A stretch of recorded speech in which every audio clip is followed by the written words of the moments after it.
Diba, pasok natin sa serbisyo, makataya natin itong buhay natin.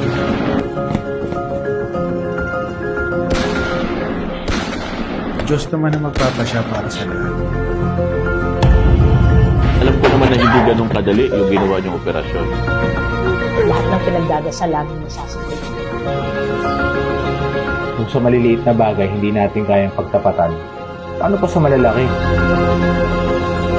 Kahit ano mangyari, nandito kami para sa inyo ha.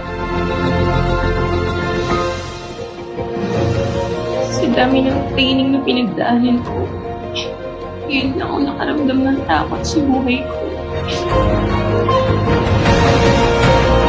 Kung mabibigyan ako ng ibang pagkakataon, ayoko matapos ang buhay ko sa ganito.